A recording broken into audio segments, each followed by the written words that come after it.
kelasnya Kak Aino.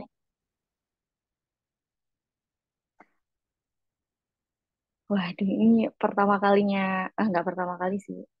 Pertama kali setelah sekian beberapa tahun yang lalu, saya bikin kelas online. Jadi meskipun online, saya rada deg-degan juga teman-teman. Oke, baiklah.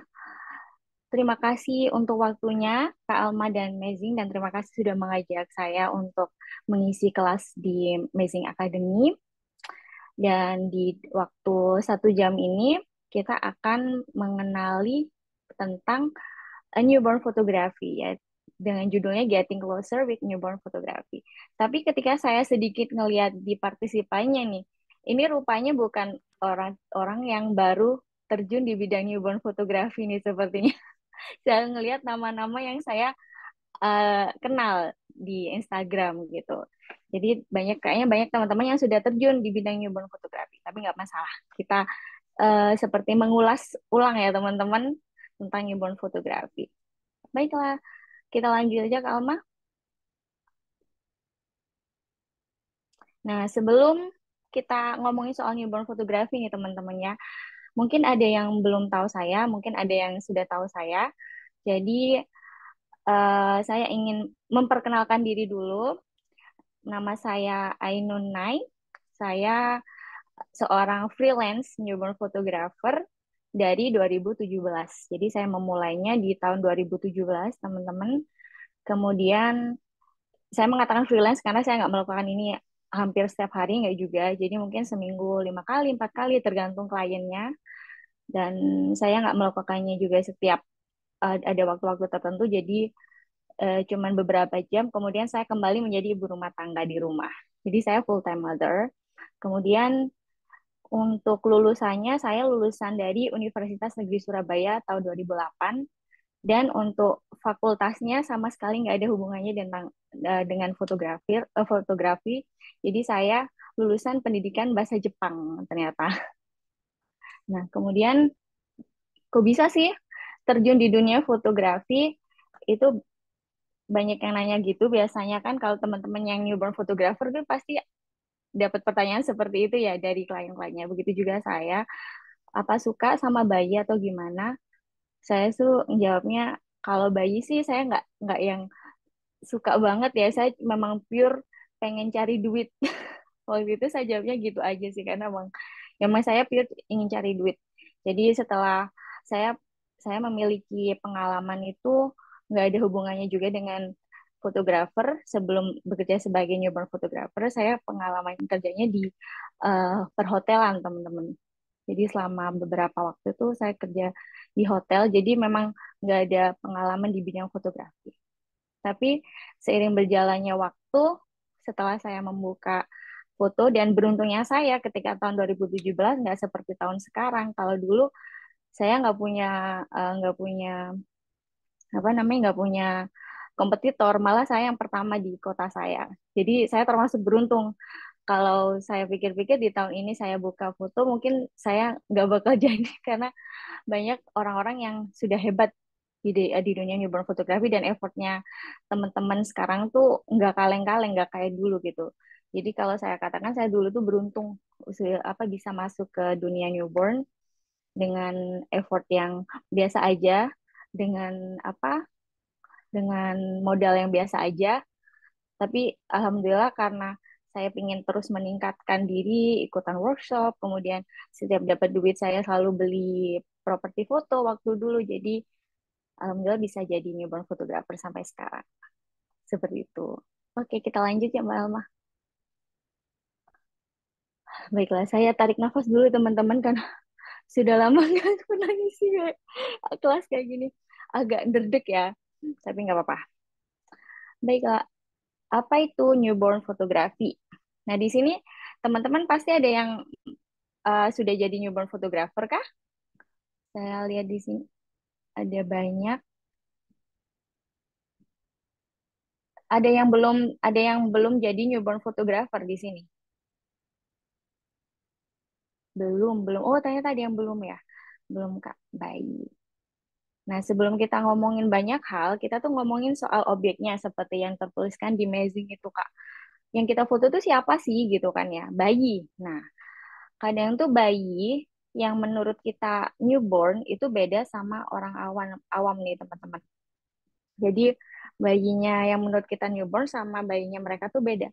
Kita ngomong bayi itu usianya di bawah 1 bulan gitu kan.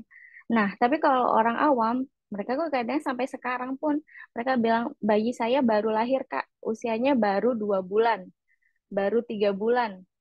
Jadi mereka mengatakan itu baru, sedangkan kalau menurut kita itu bayi yang sudah tua, yang udah nggak bisa kita fotoin ala newborn gitu teman-teman.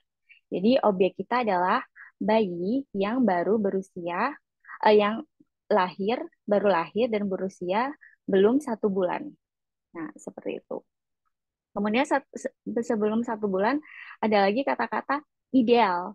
Idealnya kita foto saat usia antara 5 sampai 15 hari, teman-teman. Nah, kenapa sih kok ada kata ideal? Berarti kalau foto sebelum 5 hari nggak ideal, berarti kalau foto setelah 15 hari nggak ideal. Nah, kata ideal itu kan kita kalau kata ideal itu yang paling bagus gitu kan ya, kayak timingnya tepat gitu loh. Kalau misalnya di wedding itu kita foto paling bagus tuh pas golden hour gitu kan kalau misalnya prewedding di outdoor gitu di hari-hari di jam-jam lain sih oke, misal pagi atau apa, tapi paling bagus di golden hour di jam 5 sampai 6 misalnya seperti itu teman-teman ya. Nah ini sama kayak newborn, jadi newborn itu juga ada waktu yang tepat untuk kita memotret para bayi itu, yaitu usianya antara 5 sampai 15 hari gitu. Loh, kenapa sih pas usia itu? Karena kita butuh waktu mereka tidur. Itu adalah apa kunci kita untuk bisa memposekan gitu teman-teman. Jadi kita nyari tidurnya memang. Kalau misalnya ada klien yang saya pengen mereka melek, waduh, itu kayak kayak apa ya?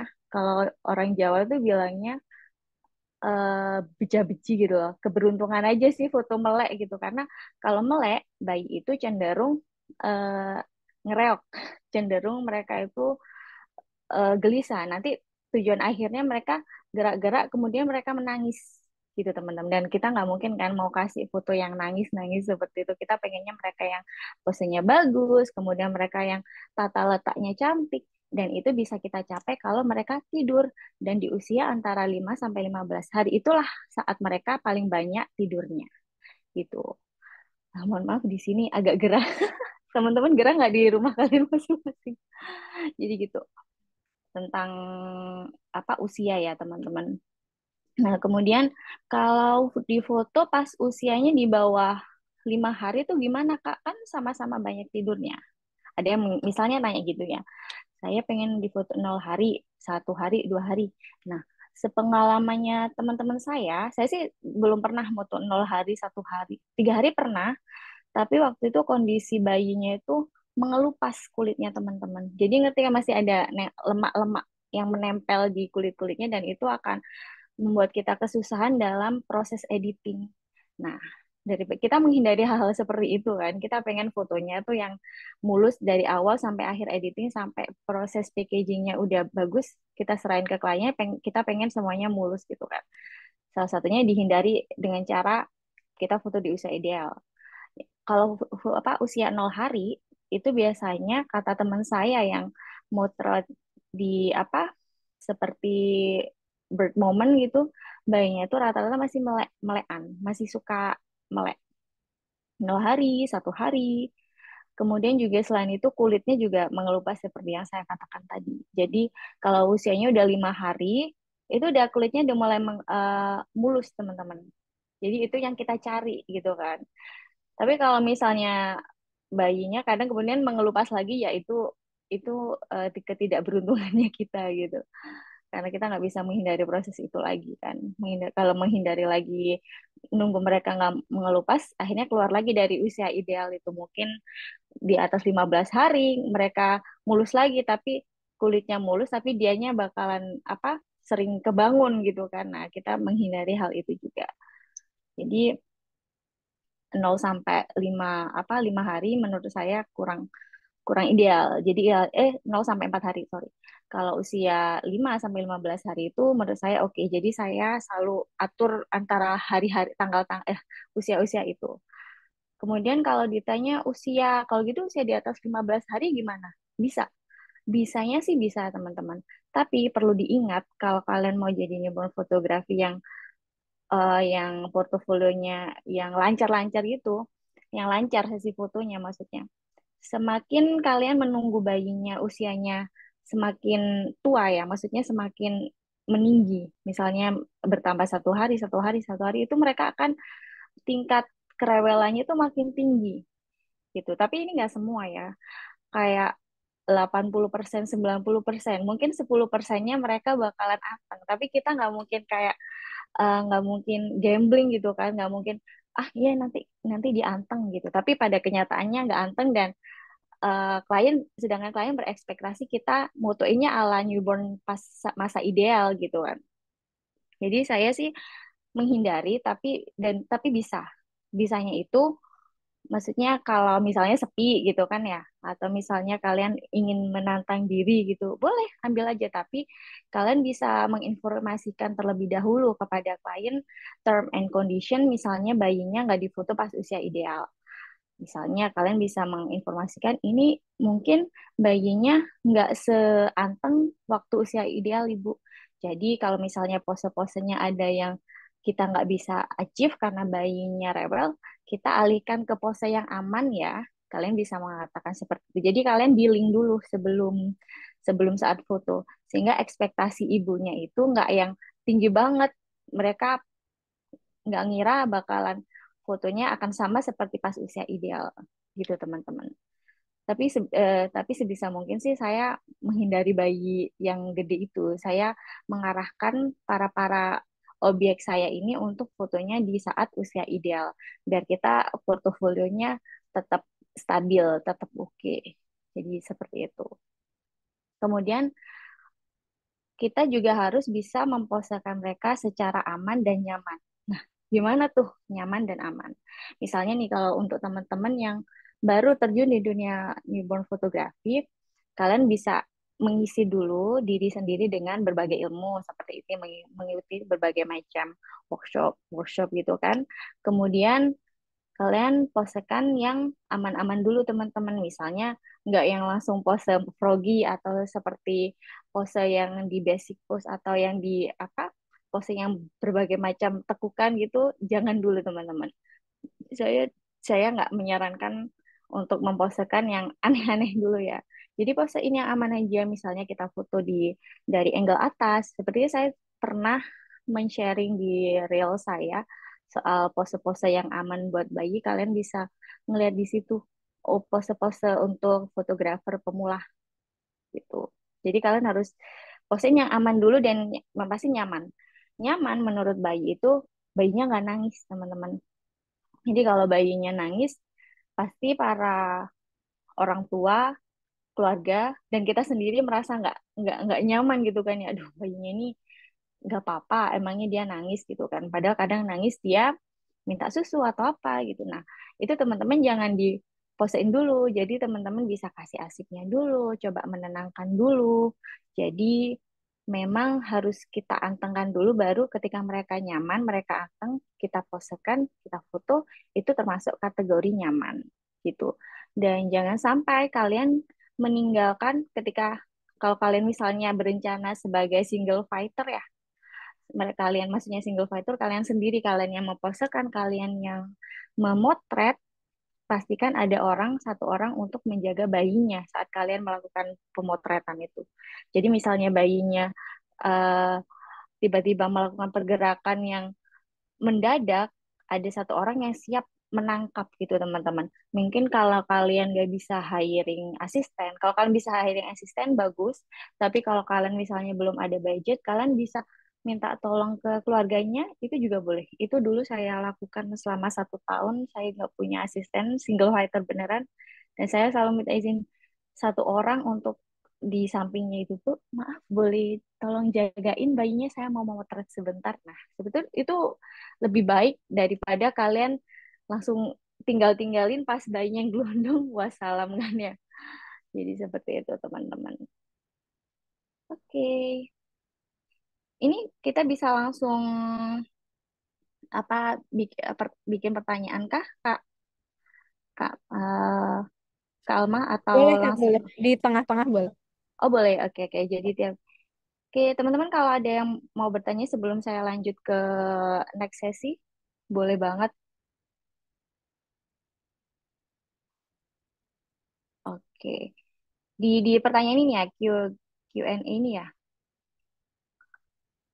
Atau kalian langsung apa buka mic-nya boleh kan Kak Alma ya? Langsung nanya saat ini. Boleh, boleh Kak. Misal di Mm-mm. tengah-tengah mau ada sesi Q&A boleh. Jadi Mm-mm. ntar di akhir mungkin nggak ada atau misal ntar di akhir mau ada lagi juga boleh kayak gitu. Oke, siap, siap, siap, siap, siap. Teman-teman kalau ada pertanyaan boleh langsung buka mic-nya. Ini kalau nggak ada, karena ini pertanyaan yang ini yang di Q&A ini nggak belum relate sama ini ya. Jadi ini nanti aku jawab pas nanti aja ya teman-teman ya tentang penggunaan flash dan tentang sertifikasi newborn. Oke, saya langsung lanjut aja karena materinya nggak yang terlalu banyak. Kita pengenalan.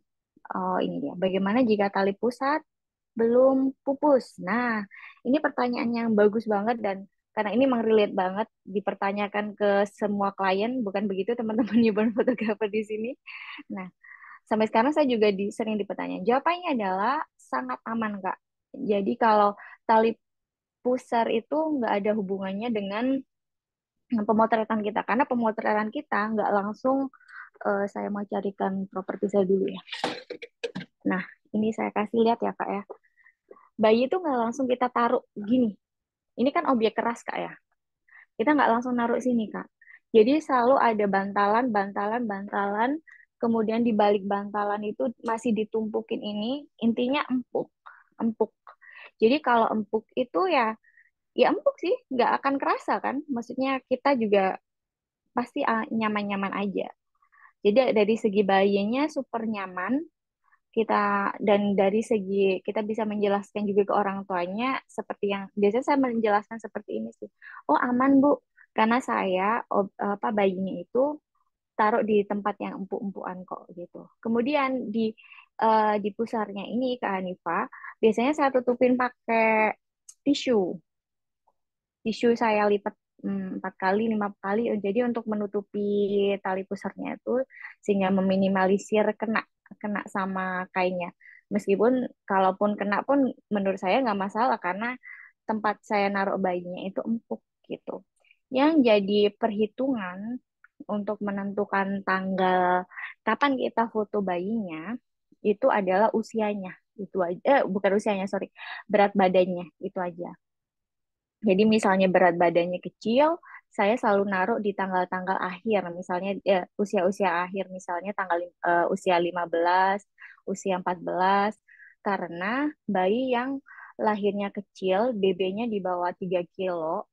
3 kilo 2,7 lah misalnya ya, 27, 2,6, itu saya hold sampai mereka usianya 15 hari, Kak karena saya pengen dia agak gemuk dikit biar bajunya nggak kedodoran kita naruhnya juga nggak kedodoran di propsnya kemudian kalau bayi lahir kecil itu gampang kedinginan nah kalau kedinginan otomatis jurusannya dia akan nangis ya kan nah kita menghindari hal itu aja sih sedangkan kalau bayinya BB-nya tinggi misalnya 3,1 3,2 itu malah saya taruh dia 5 hari 5 hari 6 hari itu sudah saya fotoin Kak. Jadi kalau saya foto dia apalagi bayi yang lahirnya 3,8 4 hari itu sudah saya foto. Jadi dia pasti belum melepaskan tali pusar. Tapi sekali lagi nggak masalah. Yang penting dia BB-nya udah pas, muat di kostumnya. Apalagi kalau bayi gendut itu mereka gampang kepanasan. Kalau gerah, mereka pasti juga nangis. Sama kayak bayi kedinginan nangis, bayi kalau over panas juga nangis. Jadi kita harus menjaga suhu tubuh mereka enak. Makanya 4 hari, 5 hari sudah saya fotoin. Kalau dia makin gendut, dia makin gampang gerah, kemudian kostumnya juga mepet ke dia, udah makin banyak apa hal-hal yang bikin dia risau saat pemotretan, otomatis jurusan terakhirnya nangis, dan kalau nangis kita nggak bisa foto dengan baik gitu. Jadi yang diperhitungkan cuman berat badan. Kalau masalah tali pusar aman. Itu Kak Hanifah, saya saya bacain dulu ya. Kak dari dulu gear. Gear seperti itu ada trial, misal kok pakai kamera kok lightingnya. Oh, oke. Soal gear ya. Gear nanti saya jelaskan agak nanti ya Kak ya. Sebelum ini ada kok nanti soal penjelasan tentang gearnya. Kalau pakai wrap, justru wrap Kak Agi kalau pakai wrap itu sama sekali nggak masalah, malah sangat aman. Wrapping itu kalau yang belum tahu wrapping ya teman-teman, wrapping itu sesi foto yang bayinya dibedong kayak telur. Nah, saya nggak ada ada nggak ya di sini? Pokoknya saya nggak mutuin wrapping di sini. Mungkin bisa lihat nggak ya teman-teman? Nah, ini namanya wrapping. Bagi yang baru terjun yang belum jadi newborn photographer ya. Ini namanya wrapping. Jadi wrapping itu yang paling apa sesi foto yang pose yang paling aman buat bayi Kak. Tali pusarnya tentu aja aman karena kita tutupin banyak hal di dalam perutnya itu. Kita tutupin pakai tisu, kemudian kita tekukkan kakinya, dan kakinya sih nggak menutupi tali pusarnya. Kemudian kita bedong lagi, bulat lagi sehingga menutupi badannya. Otomatis dia makin nyaman dan nggak masalah gitu. Kak, kalau sebelum sesi pas kita yang ini sudah ya Kak Agi ya, sudah jelas Kak Agi ya. Kemudian sebentar, ah, saya nggak bisa lihat yang atasnya. Kak Agi nih, maaf maaf. Gimana caranya? Oh, iya. Oh, ini, sorry sorry. Kemudian bagian Jawa Pusat, Kak Dulu Bir itu ini. Dalam foto sesi, Kak Tina nanya, lebih enak bayi posisi tengah ngantuk atau sudah deep sleep? Menurut saya dua-duanya bisa asal bayinya anteng, Kak. Saya nggak tahu yang ngelihat tengah ngantuk itu biasanya nih Kak ya, kalau tengah ngantuk ini ada plusnya. Bayinya itu bakalan suka senyum. Ya nggak sih? Kalau dia tengah-tengah, mohon maaf, teler habis minum susu ya, dia tuh akan kayak apa matanya tuh sayu-sayu, kemudian dia senyum. Dan itu yang sesi yang dicari-cari sama klien kan. Oh, bayinya senyum. Nah, bagi saya posisi tengah ngantuk itu oke. Asalkan ya dia tangannya nggak ngereok kemana-mana ya. Deep sleep ya tentu aja pasti lebih enak juga kan ya, kita tekuk, kita posein seperti apa karena dia deep sleep otomatis nurut-nurut aja, dan bikin sesi foto kita lancar, kita pun juga transisi ke pose-pose lainnya enak. Jadi menurut saya dua-duanya oke. Pokoknya bayinya nggak nangis gitu. Kemudian kalau bayi 3 bulan. Nah, ini saya tuh bisa kasih saran ke teman-teman. Sebelumnya ini saya ini mau mengambil semua bayi ini teman-teman demi mendapatkan uang, demi mendapatkan cuan untuk beli props gitu. Tapi di hati saya itu saya suka foto newborn. Soalnya foto newborn itu posenya lebih banyak daripada bayi yang 3 bulan. Kalau bayi 3 bulan itu bisanya cuman foto ambil dari atas, foot angle flat lie ya. Soalnya kalau dia 3 bulan tuh nanggung Kak, saya tuh bilangnya bayi nanggung, didudukin nggak bisa, disuruh tengkurap juga lehernya belum kuat ya kadang-kadang. Jadi galau mau diapain gini. Bisa pun tuh mereka duduknya nggak yang enak gitulah. Nah, kalau saran saya, jadi kalau motret bayi itu kalau 3 bulan ya diambil dari angle atas. Kakak juga bisa kasih price listnya, jangan yang banyak-banyak sesi, 1 2 sesi aja. Karena bayi 3 bulan tuh mereka moody banget ya kan. Udah lama, udah waktunya nggak lama apa sesi fotonya belum lama dia udah nangis karena mungkin waktunya tidur, mungkin waktunya minum susu. Jadi bentar banget sih mereka. Jadi jangan tawarkan banyak sesi foto, mungkin 1 atau 2, kemudian ambilnya dari atas aja. Kemudian mungkin kakak bisa main ke tema gitu kan, misalnya tema apa Snow White atau apa, kakak jajar-jajar aja di samping bayi, di sekitaran bayinya, itu yang bisa ditawarkan. Dulu saya ambil semua bayi gitu, tapi sekarang karena propertinya beda Kak, antara bayi newborn dengan bayi bayi 3 bulan itu kostumnya beda.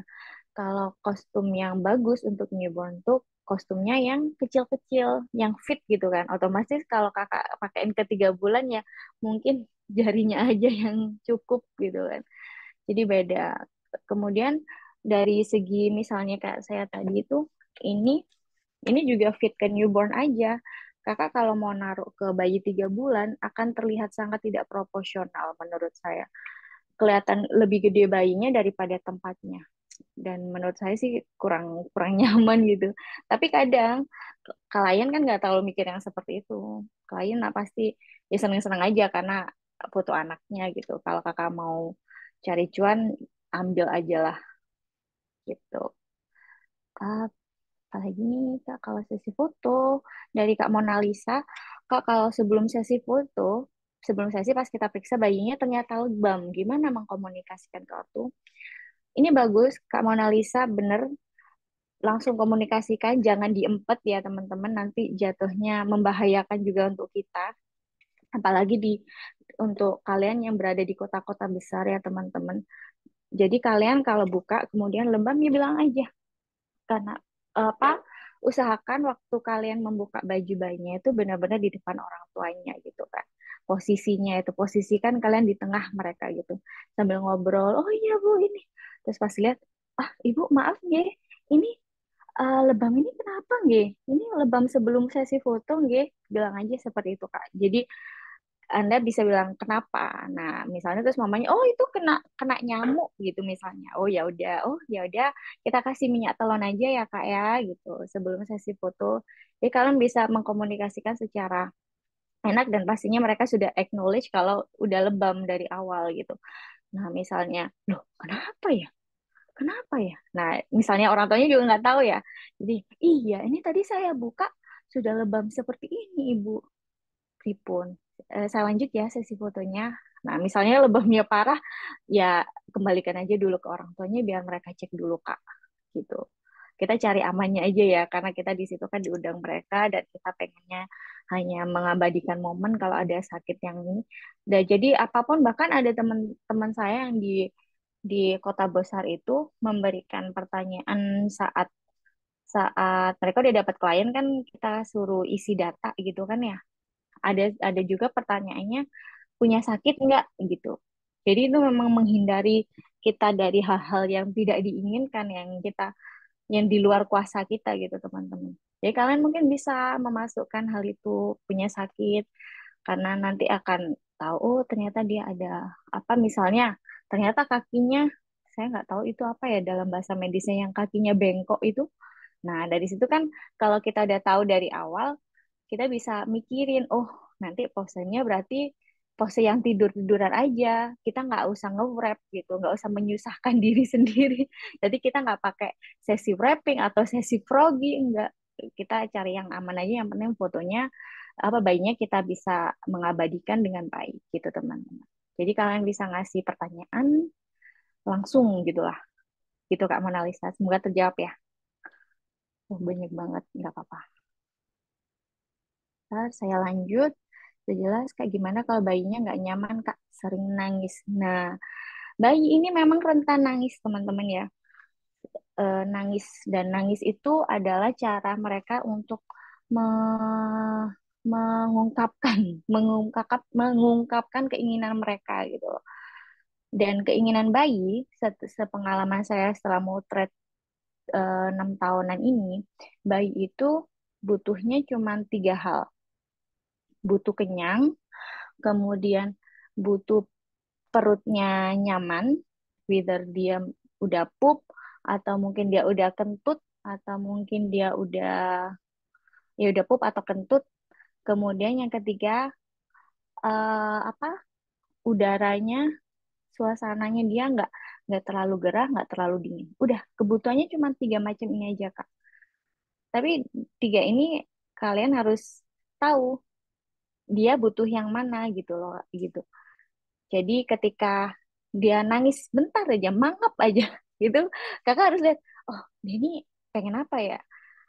Yang pertama kali saya selalu tawarkan itu minum susu, itu pasti minum susu. Nah, ketika kakak coba minum susu dia langsung ngenyot, itu berarti emang dia haus gitu kan ya. Kita tunggu 15 menit, 10. Tapi kalau sampai setengah jam, dianya ngenyot terus sampai minumnya mau habis. Rasanya ini kok nggak kenyang-kenyang ya? Kan kita mikirnya gitu. Hal selanjutnya mungkin kalian kakak bisa cek itu perutnya. Jadi perutnya dia tuh keras atau apa lembek. Kalau lembek itu dia kenyang kak. Kalau dia keras berarti dia ada something wrong sama perutnya. Entah dia itu belum kentut atau mungkin dia perutnya nggak nyaman mau mau pup tapi susah gitu kan. Nah kakak bisa coba kasih minyak telon, kemudian kasih pijat ilu. Kalau nggak tahu pijat ilu itu bisa googling ya nanti ya. Pijat ilu tuh dia pijat kayak kakinya itu kita arahkan seperti naik sepeda. Nah itu bisa membantu meringankan perutnya itu biar apa namanya pencernaannya lancar gitu. Nanti setelah dipijat dulu biasanya dia kentut atau gimana. Nah, kalau dia udah ngerasa oke berarti oh memang permasalahannya di itu. Nah, misalnya kakak dia masih nangis, kakak bisa coba sentuh dahinya. Kalau dia kemeringet, tandanya kalian harus mengeluarkan kipas. Kipas. Kipas pun bisa. Kalau saya sih prefer kipas tangan ya, karena nggak terlalu apa nggak terlalu kencang. Kalau kipas angin tuh keadaannya kalau memang benar-benar panas seperti saat ini. Biasanya kalau panas banget saya lihat kalau butiran keringatnya sudah sebesar jagung. Biasanya saya minta kipas dengan misalnya dipencet yang nomor rendah gitu. Meskipun kadang keluarganya, ah, jangan pakai kipas nanti dia masuk angin. Biasanya saya langsung sodorin bayinya. Lihat bun, sudah keluar banyak keringat sebesar jagung. Apakah ini kedinginan? Nah, biasanya saya tunjukin aja ke mereka gitu. Karena emang kemeringat gitu. Kalau bayinya lahir di daerah pegunungan, ya wajar lah pasti ini apa pasti masuk angin. Tapi kalau di daerah yang seperti saya, pasti keringatnya karena gerah. Jadi saya kasih, ini saya pencet yang nomor satu kok, yang paling rendah. Saya tuh selalu bilang gitu. Dan memang terbukti kalau memang dia keringetan terus ada angin terus dia mulai tenang teman-teman. Ya bayi sekarang itu nggak kayak bayi zaman dulu sepertinya. Bayinya itu kalau memang apa gerah itu mereka benar-benar ngasih tahu kalau gerah. Kalau mereka kedinginan sebaliknya itu juga sama. Kalau dinginan kakak bisa pegang daerah tangannya, daerah telapak kakinya. Kalau terlihat apa ya? Kalau bahasa Jawa sih anyep ya. Anyep itu apa ya? Kayak dingin gitu kan. Ya itu kakak harus cepet-cepet selimutin pakai diselimutin. Ya dikasih selimut yang tebel sambil dipupuk gitu. Nah, udah sih kalau menurut saya tiga tiga ini aja sih kalau bayi nangis gitu kan. Saya tuh jujurnya jarang menenangkan sambil berdiri loh. Karena ya itu saya step-stepnya seperti itu teman-teman. Jarang lagi pula kalau berdiri itu pasti bikin kita capek. Jadi kalau bayinya nangis, kita kasih susu, dia tetap nangis, saya cek perutnya, dipijetin, ternyata dia pup, kita bersihin dulu, saya tuh cuman main gini aja kalau menenangkan bayi, gini gitu. Kalau bayinya nangis banget, saya dundunnya dari atas ke bawah. Kemudian kalau tangisannya dia mulai merendah, saya kemudian slowly pindah begini ke gerakan seperti ini. Kemudian kalau bayinya udah nggak nangis, saya taruh di paha saya mulai pupuk. Nah, kalau dia udah tenang, baru kemudian saya memposekan di tangan dan udah udah bagus posenya dan bayinya nggak nangis, saya taruh di tempat saya foto. Jadi kayak gitu Kak. Kalau nangis step-stepnya saya tuh gitu. Dan juga jangan lupa soal usia gitu. Kalau kakak fotonya di usia ideal, insya Allah 90% oke. Kalaupun ada yang kayak gitu nangis itu berarti unlucky-nya kakak. Karena saya pernah gitu juga, meskipun fotonya udah bertahun-tahun ya. Kalau nggak salah 7 bulan yang lalu, Saya itu juga mutu dari jam 10 sampai maghrib ya. Dan itu klien saya 2 kali foto di saya gitu. Orangnya sampai ya itu kalau saya mengatakan unlucky gitu loh. Satu di antara berapa bayi gitu yang harus kita hadapi. Ya gitu Kak Malong.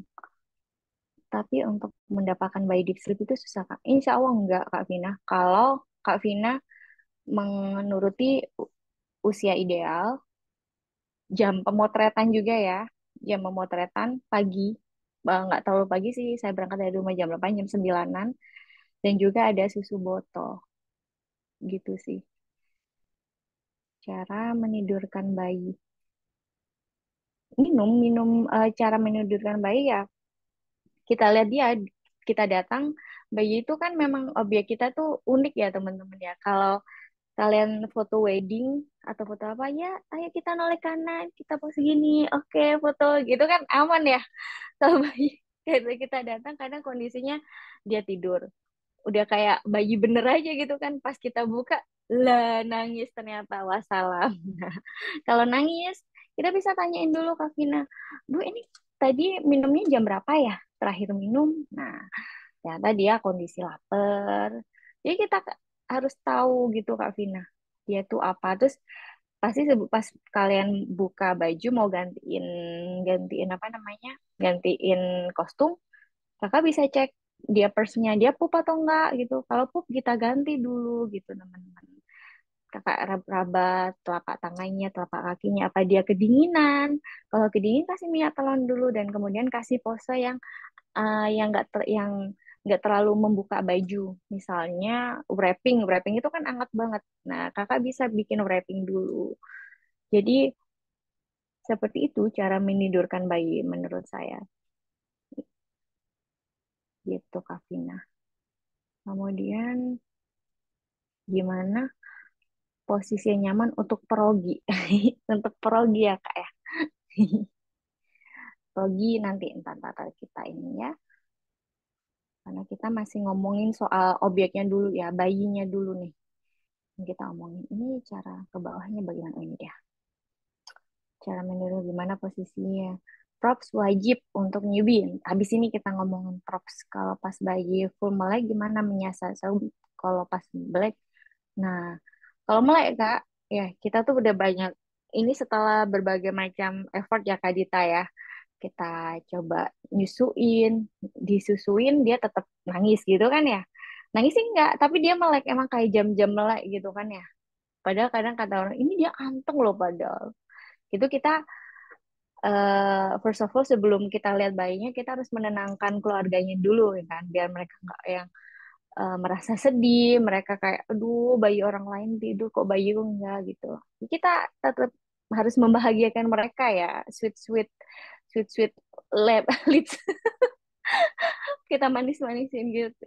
Kita manis-manisin dulu kan, ngomong oh nggak apa-apa, oh ternyata dia tuh pengen show off Kak ke kita. Kita bilang gitu aja, oh pengen melek, pengen foto melek biar diliatin ke Uti gitu ya. Nah, kita bisa aja bilang, padahal dalam hati dong kenapa gak tidur. Jadi ya tetap ya kita harus hadapin. Kemudian yang pasti saya infokan ke bayinya Kak, biasanya ke mamanya, ini foto bayinya tapi melek terus Kak. Saya fotoin ini ya yang posisi telantang-telantang aja ya biar aman bayinya gitu. Jadi saya nggak menantang diri sendiri untuk memfrogikan bayi yang melek, apalagi meleknya yang tangannya gerak-gerak. Kecuali dia melek-meleknya yang mau-mau di tengah deep sleep tadi, di tengah-tengah ngantuk itu mungkin masih bisa ya di frogi. Tapi kalau dia full baterai, melek tangannya gini tapi dia ketap-ketip tapi tangannya tetap gerak, itu ya udahlah saya posein yang biasa-biasa aja dan yang pastinya saya informasikan ke mamanya tanpa tanpa menyudutkan, ini bayinya melek Mbak. Nah nadanya jangan yang kayak gitu-gitu banget ya Kak ya.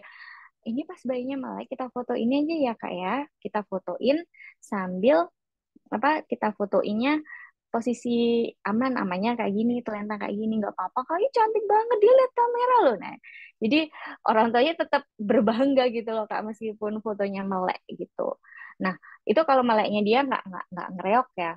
Kemudian ada lagi bayi melek pingin ngenyot. ketika dicopot nangis gitu kan ya.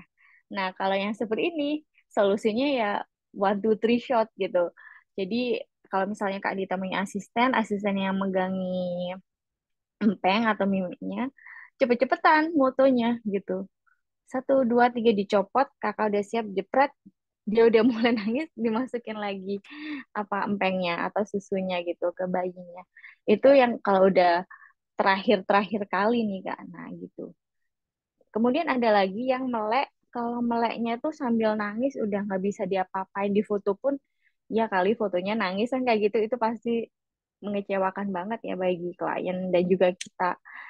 Mungkin the last option menurut aku kakak bisa tawarin reschedule. Tapi itu saya cuma satu kali selama berkarya ini sih, reschedule sih, reschedule balik kalau memang kayak kakak jelasin kondisinya, Kak Dita bisa jelasin, ini bayinya maaf nangis, saya sudah coba ngasih minum, ngasih ini, dikembalikan ke mamanya pun sama mamanya anteng, tapi ketika balik sesi nangis. Nah, kalau kayak gini saya nggak bisa ambil portofolionya, ambil momennya, Kak. Mungkin kita bisa reschedule gitu, Kak Dita, menurut aku. Oke, baik. Saya lanjut dulu. Ada yang minta lanjut dulu. Baik, baik, baik. Ini banyak banget. Baik, saya lanjut dulu ya, teman-teman. Kurang dua aja sih. Oke, Kak Alma, kita lanjut dulu, Kak Alma, ke apa ini berikutnya. Nah, yang diperlukan untuk menjadi seorang fotografer nih, teman-teman.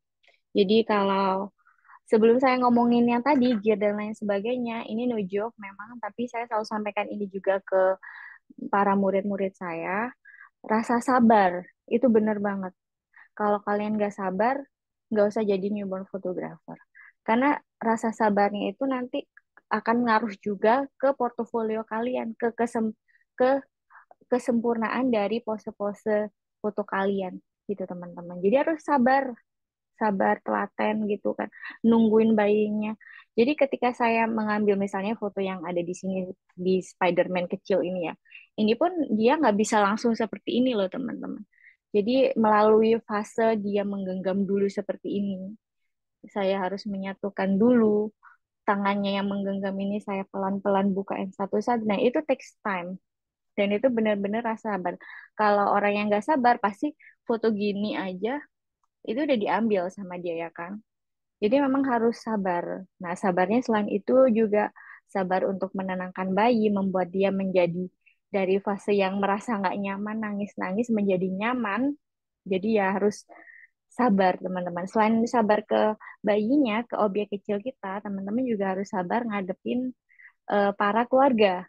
Nah, biasanya tuh apa kalau ketemu keluarga yang seperti klien-klien saya di daerah kan ya kadang nggak tahu tentang newborn fotografi mereka pasti nyeletuknya macem-macem kadang kalau teman-teman ngerasa nggak sabar mungkin bisa gelut di sana atau mungkin kalian bisa kepikiran akhirnya nggak konsen dalam memposekan bayi itu ada banget cerita-cerita macam gitu jadi memang teman-teman harus sabar kalau kalian udah merasa aku bisa sabar sabar dalam menghadapi bayi sabar dalam menghadapi klien kalian bisa continue kalian bisa oke aku siap gitu karena kalau nggak sabar wassalam lah mending karena selain itu juga ya seperti saya bilang tadi ngaruh ke portofolio kita gitu orang tuh akan meskipun orang awam mereka akan pasti ngelihat kok mana yang bisa ngelihat mana yang posenya bagus sama mana yang posenya kurang tepat gitu loh untuk foto bayi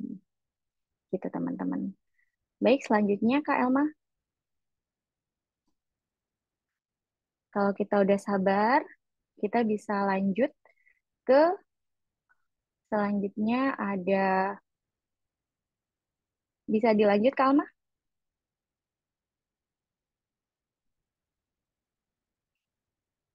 Ini soalnya PowerPoint-nya nggak di saya teman-teman. Saya Kak Elma.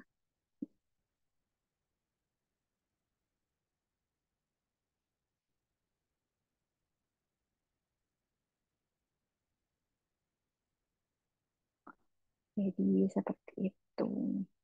ini nanti aku ngomongin soal gear.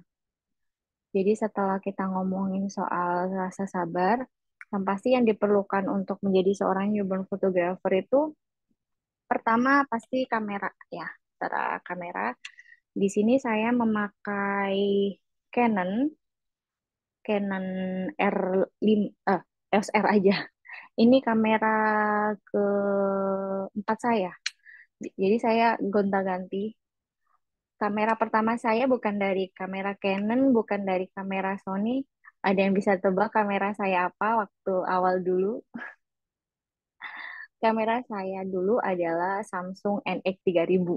Jadi itu kamera digital Samsung dan itu benar-benar ya ya hanya kamera mirrorless sih, kamera mirrorless dan saya dulu nggak tahu settingan jadi dulu makanya autofocus.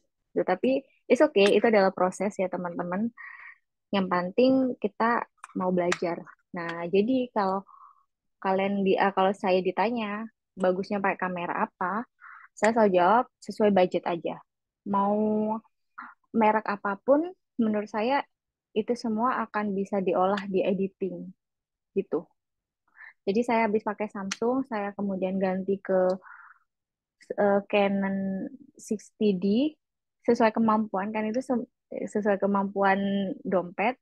Jadi saya ganti 60D, kemudian setelah 60D dapat setahunan, setahun atau berapa tak lupa saya 1,5 tahun. Kemudian saya ganti pengen coba Sony. Jadi saya pakai Sony Alpha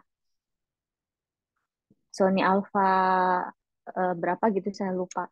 Sampai rusak. Jadi saya tuh tipikalnya nggak yang suka nyimpen beberapa barang. Saya pakai sampai rusak, saya ganti yang lain. Dan ini yang terakhir gitu, kamera Canon EOS R. Jadi kalau teman-teman mau rekomendasi kamera apa, pakai aja yang kalian sesuai budget kalian. Karena untuk foto newborn yang diperlukan nggak cuma kamera, tapi berbagai macam properti foto yang sangat menguras uang. Jadi dibagi-bagi teman-teman. Setelah kamera, kemudian setelah kamera pasti body dan termasuk lensa ya kan? Lensa. Lensa apa sih yang bagus untuk newborn? Saya menyarankan fix. Kenapa fix? Karena nggak susah. Udah itu aja. Kita nggak perlu, menurut saya kita nggak perlu repot-repot tentang perkameraan karena kita sudah bakalan direpotkan dengan bayi, apalagi yang single fighter seperti saya. Jadi kita daripada susah nyeting ulang manual, jadi pakai fix aja. Dan sepengetahuan saya juga selama belajar cari-cari ilmu di fotografer luar, mereka rata-rata juga menyarankan kamera fix, fix lensa yang 50 atau 35 teman-teman. Saya pernah pakai keduanya, menurut saya perbedaannya itu hanya di jauh atau enggak gitu ya. Maksudnya kalian bisa ngambil secara luas atau tidak gitu kan. Kalau kamera lensa dan menurut saya juga sama aja kecuali kalian motonya di tempat tempat sempit ya teman-teman. Tempat sempit kemudian kalian butuh mundur. Kalau 50 mm kan mentok harus mundur mundur mundur gitu kan. Nah, kalau pakai 35 mungkin rada aman. Tapi kalau lensa 35 ini nggak amannya kalau kita punya background yang kecil-kecil seperti saya punya backgroundnya kecil-kecil. Jadi percuma juga kalau mau meluas juga akhirnya saya harus ngedit yang samping-sampingnya kan karena backgroundnya kecil. Jadi tetap aja saya maju dan hasilnya pun sama dengan lensa 50. Jadi menurut saya nggak terlalu banyak banyak perbedaan jauh, tapi rata-rata pakai lensa fix gitu teman-teman. Jadi lensa, kemudian lighting. Nah, lighting pakai apa sih enaknya? Jadi saya sekarang pakai, bentar, ini saya pakai, ini pakai AD600 Pro. Ini juga kamera lighting saya yang udah 3 kali ganti selama 6 tahun jalan. Awalnya saya pakai natural light dan itu pun saya nggak tahu itu namanya natural light, jadi alias cahaya alami. Jadi saya dulu moto-moto aja lah teman-teman, pokoknya dapat duit dan untungnya juga baru pertama, ya pakai godok, godok, godok, ya selalu godok sih. Kemudian saya ngide saya butuh pakai lighting ya. Saya pun beli yang paling murah. Saya tuh cuman beli apa sih kamera lensa continuous yang bohlam itu loh. Saya beli dua, nggak tahu tuh berapa tuh, 200, nggak tahu berapa. Dan itu pun saya jujur saya nggak tahu itu ngefeknya apa gitu ke, ke bayinya. Yang mungkin kelihatan cerah, tapi lagi-lagi ya karena saya nggak punya ilmu waktu dulu tuh. Kemudian saya nabung, ada lagi duit, akhirnya saya dapat eh, ke toko kamera. Saya cuma nanya lighting yang enteng dibawanya yang mana ya Pak ya, yang nggak dan budgetku segini, akhirnya ditunjukkan ke AD 200 gitu. AD 200, dan menurut aku AD 200 itu udah oke sih. Ini karena terkena racun temen dan jujur aja dari AD 200 ke AD 600 itu bedanya kan lumayan berapa juta tuh. Dan warnanya bedanya itu menurut saya di warna yang dihasilkan AD 200 itu rada kehijauan. Kalau yang ini udah beda gitu lah. Beda warna. Dari ini ke AD 200 tuh yang AD 200 warnanya agak kehijauan. Tapi menurut saya bisa dinetralkan lagi di editing ya, di Photoshop. Jadi seharusnya nggak terlalu banyak masalah. Rekomendasi lighting ya, apapun sih.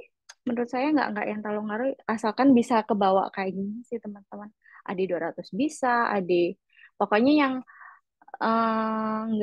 nggak charge pakai pakai baterai biasa gini loh. Ah, bukan baterai biasa, maksudnya baterai yang kita bisa cas, bukan dari yang kita nancepin kabel. Karena kalau kita nancepin kabel tuh resikonya kalau mati lampu, ya gak sih? Karena saya pernah kayak gitu mati lampu assalam, dan pas nggak enak banget lighting luarnya jadi harsh harsh gimana gitu kan, menghasilkan udah hasil fotonya awful lah. Saya merasa bersalah sama klien saya kala itu. Jadi gitu teman-teman. Kalma bisa di next kah ini apa? Nah, nah ini dia teman-teman. Jadi ini seperti saya bilang ada kamera, lighting, dan tentu saja properti foto pastinya. Makanya kalau Kak lightingnya itu sebudgetnya berapa, Kakak bisa googling aja apa godok ya, si godok. Saya selalu pakai godok sih. Nanti mungkin kalau bisa coba ke lighting yang lain, mungkin bisa di-review di Reels kapan-kapan ya. Ntar saya nanti dapat Avan Grade. Jadi itu kamera, lighting, kemudian yang terakhir adalah tentu saja properti foto. Itu maaf saya ambil dari Google, jadi itu bukan foto saya ya. Ini bukan properti foto saya. Properti foto saya sih nggak terlalu banyak ya teman-teman. Sebentar saya taruh lightingnya dulu.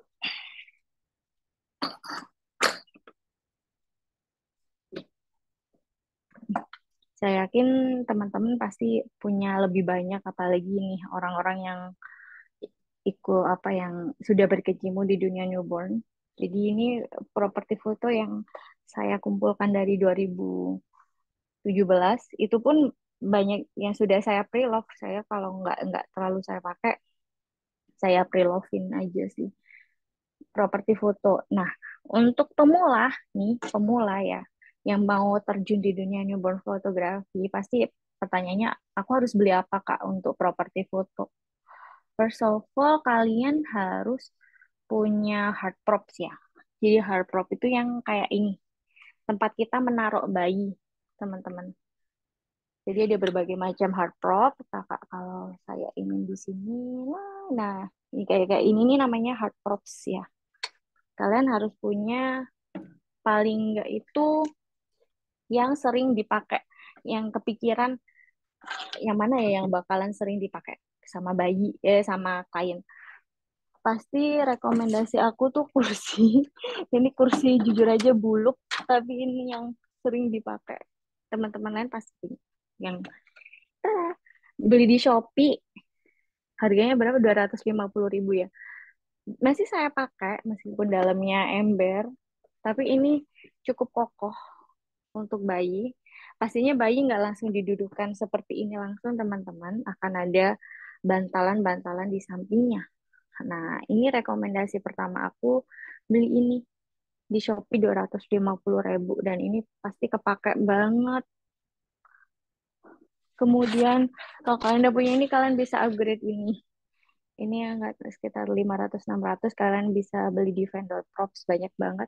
Di Instagram kalian bisa cari aja hashtag newborn apa newborn props gitu kan, Indonesia props gitu pasti terus keluar. Kalau teman-teman punya waktu untuk scroll reel saya pernah sharing satu reels itu apa macam-macam vendor newborn. Jadi beli hard props teman-teman. Nah, kalau udah kebeli hard props ya misalnya ini, kemudian teman-teman mikir kostumnya apa ya? Nah, teman-teman bisa nyoba nyari kostum yang sering dipakai.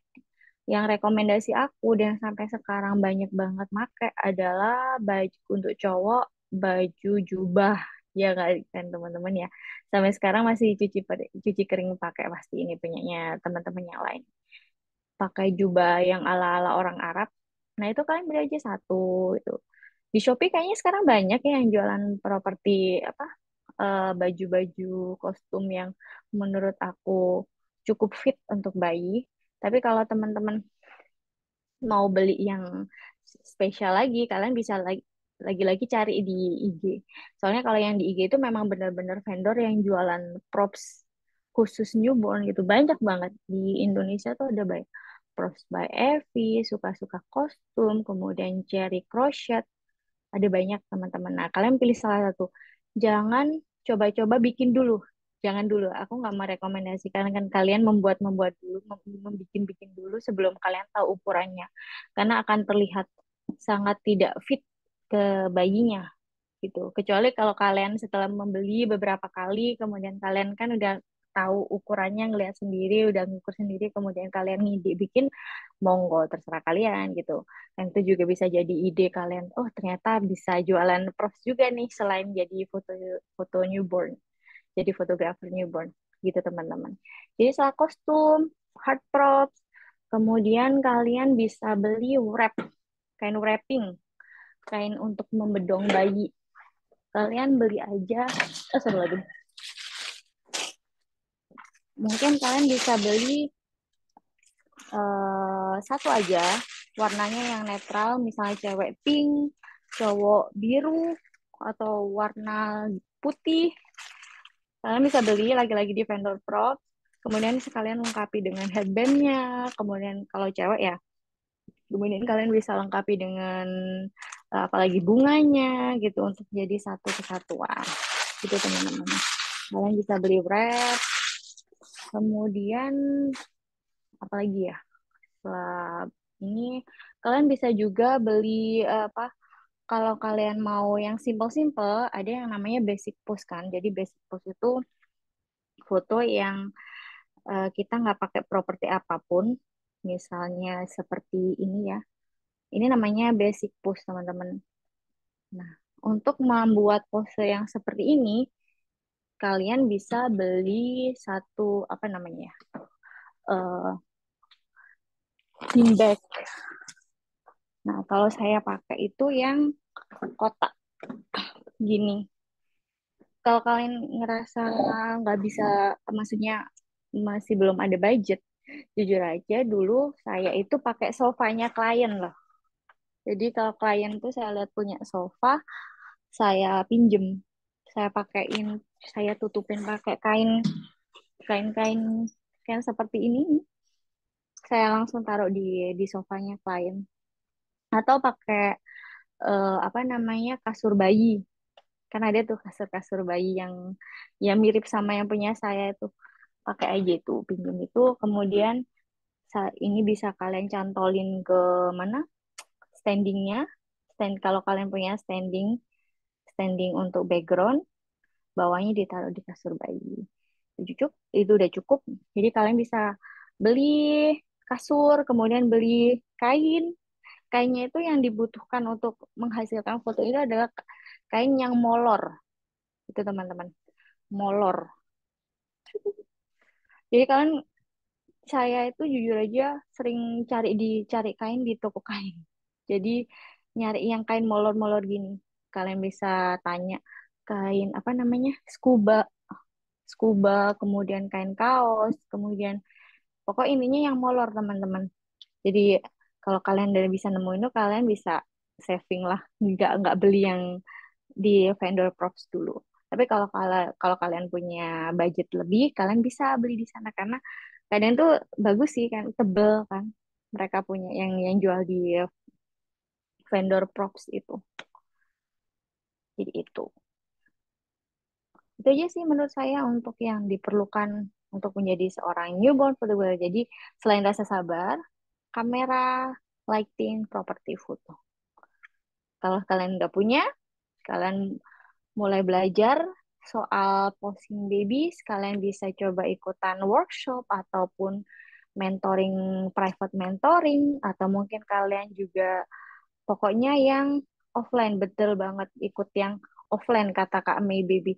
Karena kalau online gini, saya pernah ikut online juga, karena saya ingin tahu. Ternyata susah saya untuk mempraktekannya. Udah diliatin, tapi ternyata gimana ya caranya gitu. Nah, memang rekomendasi banget pakai offline workshop online, workshop offline. Mau private, mau yang grup, itu terserah teman-teman gitu. Oke, baik. Ternyata udah diingetin sama Kalma waktunya udah sampai 20, 9, 20, 40. Baiklah, baiklah. Saya langsung menyebutkan ke sesi pertanyaan teman-temannya. Oke, oke, oke. Kita sampai mana nih? Saat foto newborn menggunakan flash langsung, gimana Kak pencahayanya? Flash langsung itu yang ya seperti punya saya ini kan ya Kak Andit ya. Kakak harus punya modifier Kak, nggak bisa langsung mentahan gini. Jadi modifier, kakak bisa pakai yang umbrella. Saya pakai yang umbrella 180. Sebelumnya pakai 180 dan itu sangat ngaruh. Ngaruhnya di apa? Ngaruhnya di pencahayaan lain. Kalau kalau umbrellanya besar, itu bisa menghalau cahaya-cahaya lain serta warna-warna tembok yang nggak netral, Kak. Karena waktu dulu saya pakai yang 120, saya nemu tembok warna biru, ngefek ke kulitnya. Tapi kemudian saya ganti ke 180, nggak ngefek. Dan itu juga biasanya saya taruh di mana cahaya alami yang terbesar datang, misalnya pintu, saya taruh di pintunya situ. Jadi biar menghalau gitu. Kenapa dihalau? Biar fotonya saya lebih bergradasi. Saya suka foto yang bergradasi, nggak flat. Jadi gitu Kak Andit ya. Serta pemilihan pemilihan atom properti itu sesuai request atau gimana? Kalau saya tuh saya kasih yang display. Display maksudnya saya punya beberapa teman-teman yang kayak, oh ini ya, apa namanya, contoh-contoh yang saya punya ini loh. Nah, kalau ada yang request, itu di saya harus ambil paket yang tinggi. Kalau paket yang biasa, yang murah, yang menengah, saya nggak mau. Karena mengeluarkan dana lagi ya, Kak ya.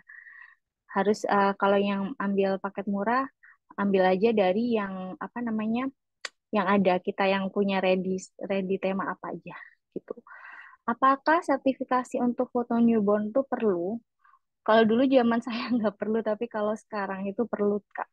Karena Kakak sudah menghadapi sama teman-teman yang sudah apa mereka mengeluarkan dana juga untuk ikutan mentoring di mana-mana. Tapi sebenarnya sejujurnya sertifikasi di Indo ini salah sih Kak. Maksud saya salah itu eh, dugaannya itu salah. Sertifikasi ini kebanyakan orang orang awam mengira kalau sertifikat itu kita tuh di tes gitu loh. Ya nggak sih? Padahal bukan. Sertifikat di sini itu hanya untuk menunjukkan oh ini loh dia udah pernah belajar di ini. Tapi untuk hasilnya untuk seperti apa ya apa kata yang si ini gitu loh. Jadi ini bukan suatu tolak ukur dia bisa memposekan dengan baik atau enggak, itu nggak bisa dihitung dari sertifikatnya gitu. Lagi-lagi dari pengalaman tuh. Jadi gitu kan Ditya. Apa fungsinya agar apa foto ini dengan itu fungsinya agar anak tidak rewel atau memang beauty ada di meremnya bayi. Kalau bayi pasti foto tapi anteng aja apa is okay. Foto melek is okay asal anteng ya Kak ya. Asal anteng. Asal anteng dan masalahnya kalau melek itu Kak Faisal dia itu kadang cenderung mukanya kayak apa ya kalau bahasa Jawa tuh bilangnya kero gitu loh kayak yang kayak gini loh Kadang kadang dia lihat atas, kadang lihat bawah, kadang mengerong gini kan. Jadi kayak kurang estetik ya sih kalau dilihatnya gitu kan. Apalagi kan biasanya foto bayi itu tempatnya ibunya itu ngeliatin ke ke tetangganya, ke saudaranya, otomatis tuh kayak loh, kok melek tapi kok matanya kerok. Nah, yang kayak gitu tuh yang kita hindarin. Tapi misalnya kalau Kak Faisal bisa foto melek ya, is okay. Nah, masalahnya kadang melek itu disertai, nah juling, sorry ya, juling kerok, juling. Nah, masalahnya kalau foto apa namanya, fotonya melek rata-rata itu ngereok, makanya kita cari meremnya, dan memang cirinya itu di merem Kak Faisal untuk newborn. Kalau foto melek kita bisa ke yang lain gitu. Biasanya pakai pakai berapa flash, satu aja, letaknya kanan kiri sesuai dengan, tergantung sama kondisi rumah. Nah, kalau melek wedding aja, nah benar. Nggak usah wedding 3 bulan udah melek. Nunggu 3 bulan atau 6 bulan. Pakai flash satu aja, Kak. Untuk newborn nggak perlu banyak jujur aja. Karena satu aja kadang itu nggak cukup rumahnya. Kita kan dari rumah ke rumah ya, jarang nih foto di studio foto tuh, menurut aku jarang. Jadi kayak dari satu rumah ke rumah, kadang itu rumahnya maaf kecil. Jadi untuk satu tempat saya yang umbrella 180 180 cm aja kadang mentok sampai ke atapnya gitu, Kak. Jadi satu aja cukup. Dan saya rasa belum ada sih yang pakai 2 atau 3. Tapi kalau Kak Fahri pengen nyoba, tertantang. Soalnya dulu saya juga ditanya sama teman saya food fotografi. Dia bilang kenapa nggak pakai 2 atau 3 itu. Ya itu jawabannya, karena satu aja udah cukup. Ngapain kita beli banyak? Gitu. Oke. Apa fungsinya biasanya Kak kalau sebelum ini deh ya yang foto lebam tadi. Loh, ini deh ya 5 ini dia. Oke. Baik, baik, Kak. Udah ya.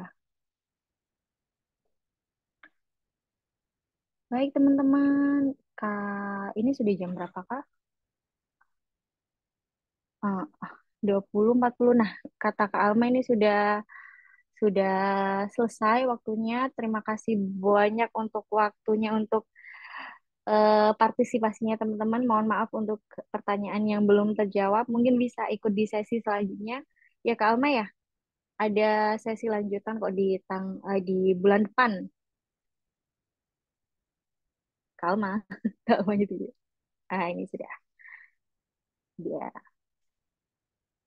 Oke, makasih Kak Inun tadi udah jawab-jawab ya Kak ya. Banyak banget Iya, pertanyaannya. Jadi teman-teman heeh. nih, ini kan emang kita fokus banget ke newborn fotografi. Nah, buat teman-teman biasanya kan untuk kelas amazing itu dia general ya, kayak fotografi Mm-mm. landscape dan lain-lain. Nah, karena ini tuh kita punya spesifikasinya yaitu newborn fotografi. Jadi untuk master class Kak Inun itu teman-teman nanti ada judulnya Lighting for Newborn Photography kayak Nah, gitu. betul, Nah, betul, betul. jadi ntar Kak Ainun di sana bakal sharing-sharing lah ya Kak ya. Benar-benar, karena menurut saya lighting itu penting, teman-teman. Kalau pose kan banyak yang udah ambil apa tema pose. Menurut saya kalau lightingnya kalian benar, pose sederhana pasti bagus. Gitu. Kayak gitu, Nah, betul banget ya. Jadi ya buat betul. teman-teman jangan Kunci lupa banget. join nih untuk kelasnya di tanggal 22 November teman-teman. Biayanya ada di Rp100.000 aja. Nah, pastinya ntar lebih diskusinya lebih dalam lagi gitu ya. Karena kan walaupun Mm-mm. ini baru free class aja, teman-teman udah bisa tanya pertanyaan yang super banyak banget ya ke Kak Ainun. Dan Iya, Kak boleh, Ainun boleh. jelasin secara detail gitu ya. Apalagi ntar kalau udah di master class. Nah, Mm-mm. ntar itu untuk pendaftarannya bakal dibantu share oleh admin grup kayak gitu ya teman-teman. Jadi jangan keluar dari grup WA-nya karena ntar bakal kita share juga untuk recording kelas hari ini. Nah, mungkin dari aku itu Oke. aja. Dari Kak Ainun mungkin ada yang ingin disampaikan lagi Kak sebelum ditutup kelasnya? Udah, saya cukup mengucapkan terima kasih banyak untuk teman-teman, ada 100 partisipan. Terima kasih banyak untuk meluangkan waktunya. Semoga niat kalian yang belum jadi newborn photographer dan ingin jadi, kalian bisa tercapai. Dan untuk yang udah jadi teman-teman newborn photographer di sini, terima kasih banyak. Pasti kalian udah pinter-pinter, saya yakin tuh kalian menyempatkan waktu untuk bertemu secara online di sini. Terima kasih banyak. Ketemu di lain waktu. Oke, terima kasih Kak Ainun untuk waktunya Ya, dan udah berkenan sharing bareng teman-teman amazing. Semoga ntar mm, kita ketemu di masterclass lagi ya Kak ya. siap. Aku stop recording dulu. Ntar ini Mm. bisa